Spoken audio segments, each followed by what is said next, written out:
코비가 쓴 오래전의 책이죠. 성공하는 사람들의 7가지 습관.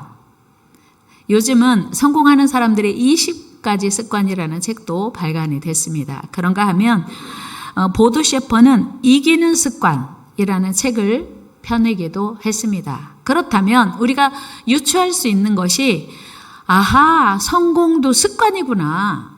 이기는 것도 습관이구나. 그러니까 어떤 사람은 무슨 일을 해도 성공을 하는 거예요. 근데 어떤 사람은 무슨 일을 해도 실패하는 거예요. 그러니까 성공과 실패가 그 사람의 생활 습관에, 사고의 패턴에 달려 있더라고 하는 것입니다. 이렇게 습관이 중요하다면 나는 어떤 습관에 익숙한지를 점검해 볼 필요가 있어요. 그리고 내가 어떤 습관을 좀 버리고 어떤 습관을 새롭게 세워야 하는지도 우리는 점검해 볼 필요가 있습니다. 사소하지만 중요한 습관이 우리의 몸을 건강하게도 하고 우리 영혼을 세우기도 하기 때문입니다. 오늘 본문 20절에서 히브리 기자는 우리를 위하여 휘장 가운데로 열어놓으신 새로운 살길이 있다고 말씀합니다. 우리 같이 한번 읽어보겠습니다. 그 길은 우리를 위하여 휘장 가운데로 열어놓으신 새로운 살길이요. 휘장은 곧 그의 육체니라. 예수님이 십자가에서 우리를 위하여 새로운 살길을 열어놓으셨다고 하는 거예요. 여러분, 새로운 살길이란 뭘까요? 기대되시지 않나요? 새로운 살길이 뭘까? 예수님께서 열어놓으신 새로운 살길, 그 길이 어떤 길인지 우리 말씀을 들으면서 한번 찾아가 보기로 해요. 그 길은 바로 예수님이 십자가에서 운명하실 때 성소와 지성소를 가로막고 있는 휘장이 찢어졌습니다.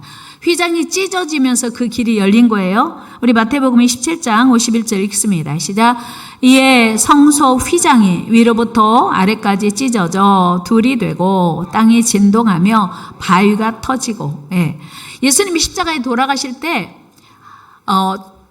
쉽게 이해하면 천둥번개가 쳤는데 그 천둥번개만 친 게 아니고, 그러니까 자연적인 어떤 그런 현상만 있었던 게 아니고 그 당시 성전 안에 있던 휘장, 오늘 우리로 말하면 여러분들이 앉아 계신 그 성전과 이 강대상, 구약은 지성소라고 하죠. 여기에 엄청난 휘장이 가려 있었어요. 그래서 볼 수 없고 아무나 들어갈 수 없는 그런 구별된 장소였어요. 그런데 예수님이 십자가에 달려 돌아가시면서 성소와 지성소를 가리고 있던 휘장이 찢어진 거예요.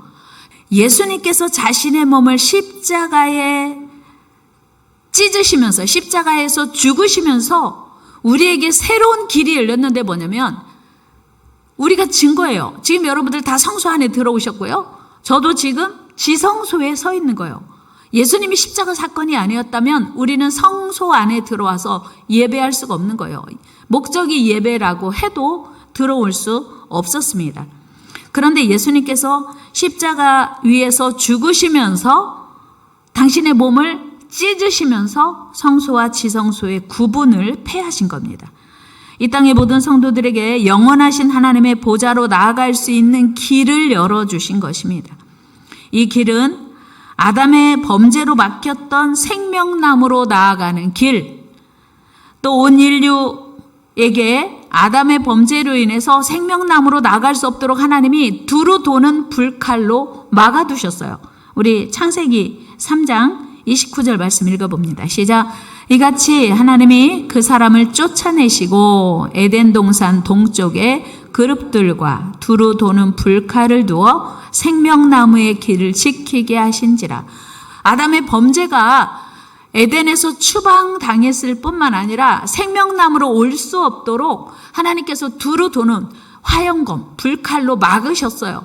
그런데 예수님의 십자가로 인하여 그 길이 열린 거예요. 그래서 우리가 담대히 그 길을 나아갈 수 있게 되었던 것입니다. 우리 19절을 다시 한번 보시면 같이 읽어요. 형제들아, 그러므로 형제들아, 우리가 예수의 피를 힘입어 성소에 들어갈 담력을 얻었나니. 아멘.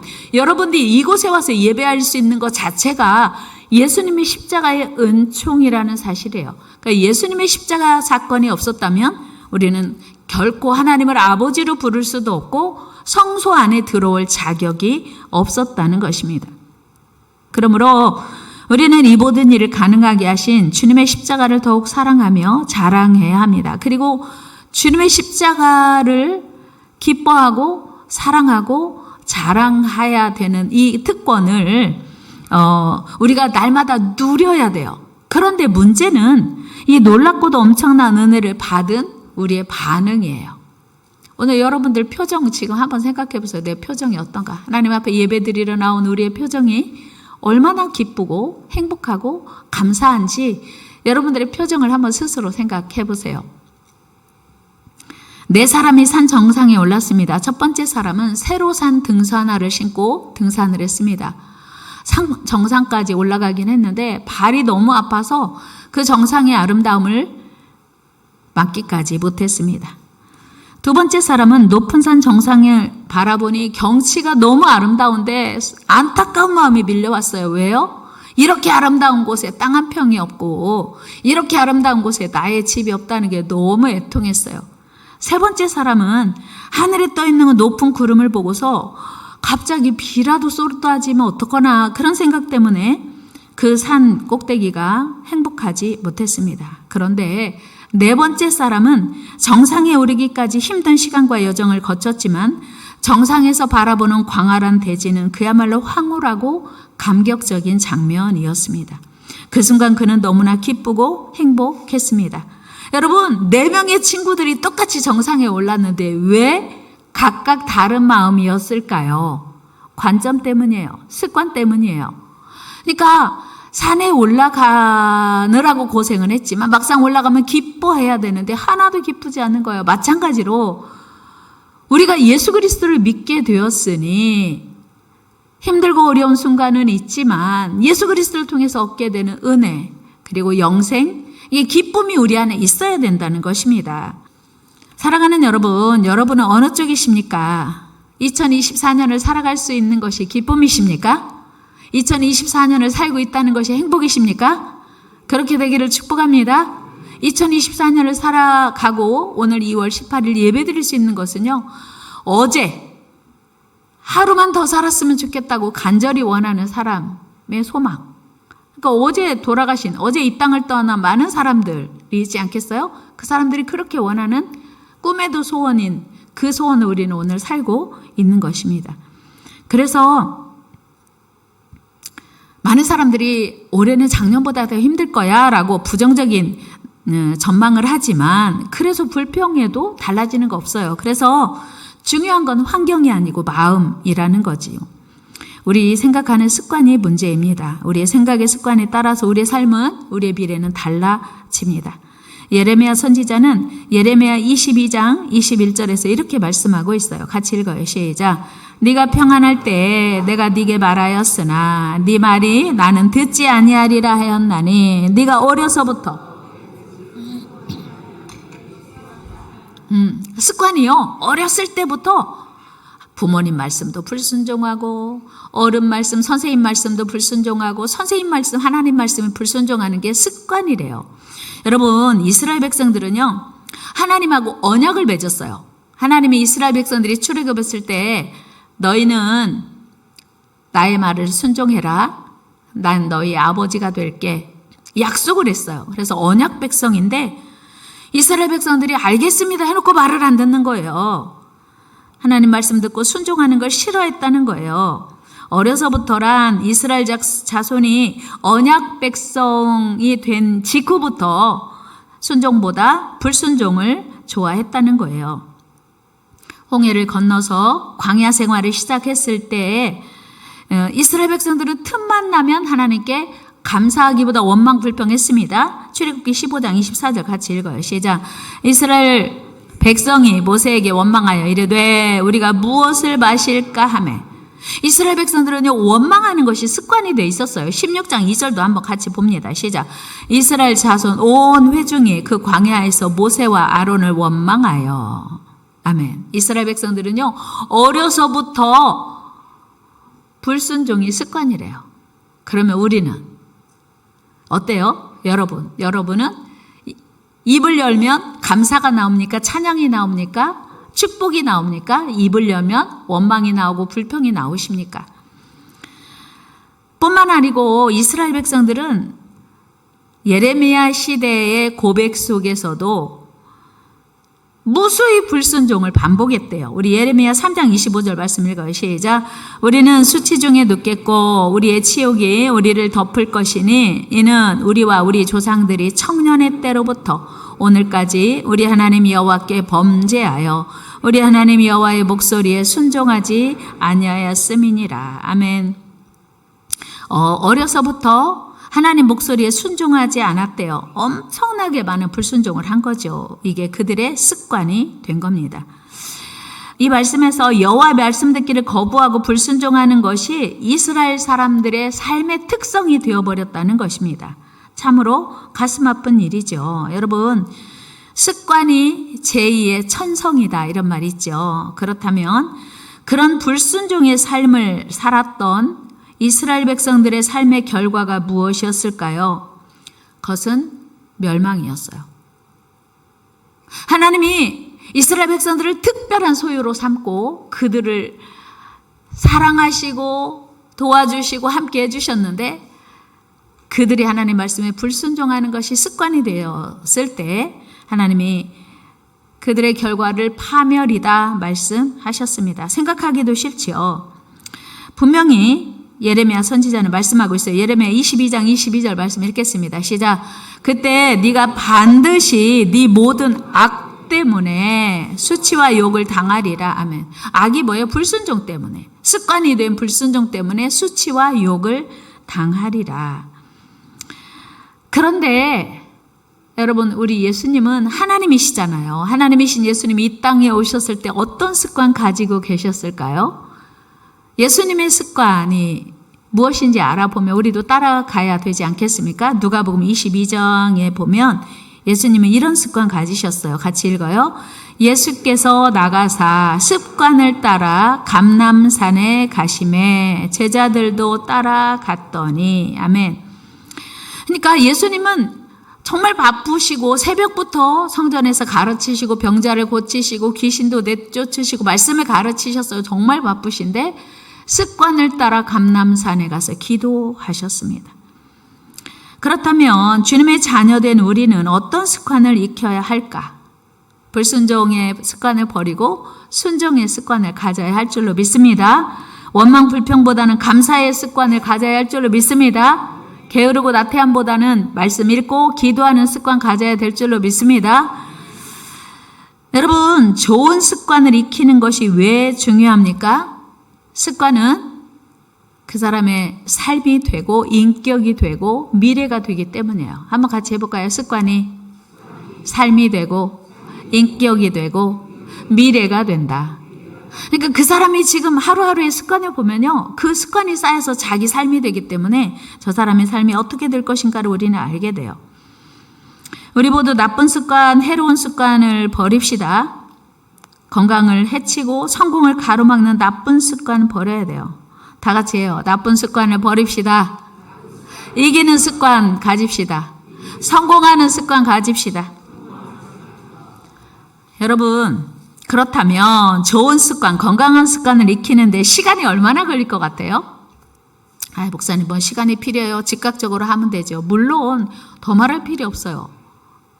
내가 시간을 무슨 일을 하면서 시간을 많이 보내나 생각해 보면 내가 시간 관리를 잘 못하고 있구나 하는 걸 또 알 수 있어요.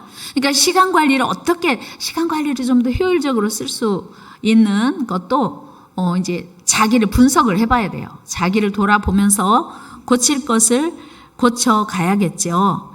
근데 어쨌든 건강한 습관, 좋은 습관을 우리가 몸에 익히기 위해서는 시간이 좀 필요해요. 반복적으로. 영국 태생의 심리학자로 미국 서든 캘리포니아 대학의 심리학 교수로 재직 중인 웬디 우드 교수가 이런 말을 했습니다. 새로운 습관을 몸에 익히기 위해서 걸리는 시간은 사람마다 다르다. 왜요? 사람마다 의지력이 다르고 유지하는 힘이 달라서 습관을 고치는데 시간이 다르대요. 그러나 지금이라도 우리는 나쁜 습관을 버리고 좋은 습관을 익혀야 합니다. 여러분 식사 때마다 탄산음료 드시는 분 계시죠? 청소년들은 진짜 식사 때마다 탄산음료 없으면 밥을 못 먹는 청소년들 많거든요. 이 습관을 물 마시는 습관으로 바꾸는데 얼마나 걸릴까요? 평균 59일 걸린대요. 그런가 하면 매일 30분씩 운동하는 습관을 몸에 익히려면 평균 91일이 걸린대요. 우리가 생각할 때, 야, 정말 나 운동해야 돼, 운동해야지, 매일 30분씩 꼭 가야지. 이거를요, 내 몸에 완전히 익히려면, 자동적으로 몸이 움직이게 하려면 91일을 해야 된다고 해요. 담배를 끊으려면 며칠이 걸릴까요? 술을 끊으려면 며칠이 걸릴까요?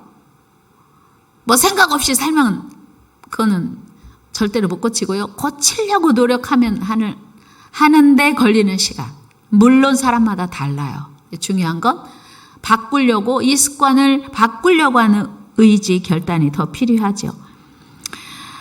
그럼에도 불구하고 우리는 나쁜 습관을 몸에 가지고 있으면서 고치려고 하는 의지도 없고, 그리고 고쳐가는 노력도 하지 않습니다. 그러면 절대로 못 고쳐요.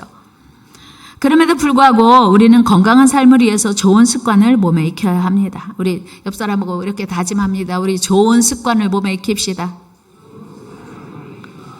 그런데 오늘 히브리서 기자가 우리에게 권하는 습관이 있습니다. 그것은 뭐냐면 우리를 위해서 자신을 십자가에서 내어주시고 자기 살과 피를 다 나눠주신 새로운 살길이 되어주신 주님이 원하는 습관, 그것은 모이기를 힘쓰는 습관이라는 거예요. 오늘 본문 25절에 기록되어 있습니다. 시작. 모이기를 패하는 어떤 사람들의 습관과 같이 하지 말고 오직 권하여. 여기서 모이기를 패하는 습관이라고 하는 것은, 열심히 잘 모이라고 하는 것은 뭐 고스톱 치기 위해서 모이라 이런 건 아닌 거 아시죠? 이 당시에는, 이 히브리서 성경이 기록될 당시에는 사회적으로 핍박이 엄청 심했어요. 신앙생활 하기가 얼마나 어려웠는지 사람들이, 야, 이러다 우리 죽을 것 같아, 우리 모이지 말자. 그래서 점점 모이기를 점점 패하게 되었다고 하는 거예요. 그런데 요즘 우리가 사는 이 시대에 어때요? 누가 우리가 예배 모인다고 핍박하나요? 불이익 주나요? 그렇지 않음에도 불구하고 요즘 우리가 모이기를 그렇게 힘들어해요. 그런 생각도 해봐요. 매주 주일이면 당연히 하나님 앞에 오는데 걸리는 시간이 얼마나 걸릴까? 의지가 중요한 거예요.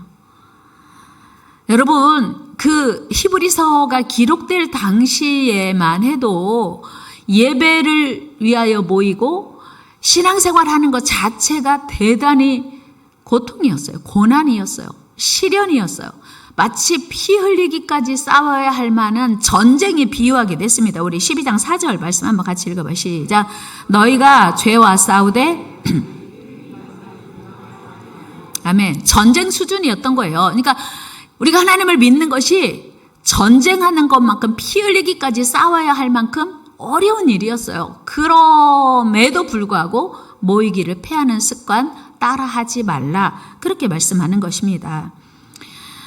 그 당시에 많은 사람들이 박해를 견디지 못하고 주님께 나오기를 꺼려 했습니다. 그러나 모이기를 패하는 사람들의 습관처럼 하지 말고 더욱 힘써 모이라고 권면합니다. 왜요? 이것이 살 길이기 때문이에요. 요즘 사회적 제도나 사회적 분위기가 예배를 방해하거나 모이기를 방해하는 일은 없습니다. 그런데 요즘은 영적 공격이 더 심해서 우리가 모이기를 어려워하는 것이지요. 그리고 우리의 우선순위, 우리가 더 소중히 여기는 것들이 더 많아서 모이지 못하는 일이 많다는 것입니다. 여러분, 우리 지금 사순절을 시작했습니다. 우리 주님은 당신의 몸을 십자가에서 다 찢어서 우리에게 천국으로 가는 길을, 새로운 살 길을 열어주셨습니다. 우리는 이제 그 새로운 살 길로 나아가야 합니다. 이 길은 바벨론 포로 70년을 끝나고 예루살렘으로 돌아가는 사막과 같을 수도 있습니다. 새로운 살 길로 나아간다고 해서 날마다 룰루랄라 소풍 가는 것처럼 즐겁고 유쾌한 길만은 아닙니다. 이스라엘 백성들이 바벨론 포로 70년이 끝나고 예루살렘으로 돌아가는 길은 어마어마한 고난을 감수해야 했고 고통을 감내해야 했습니다.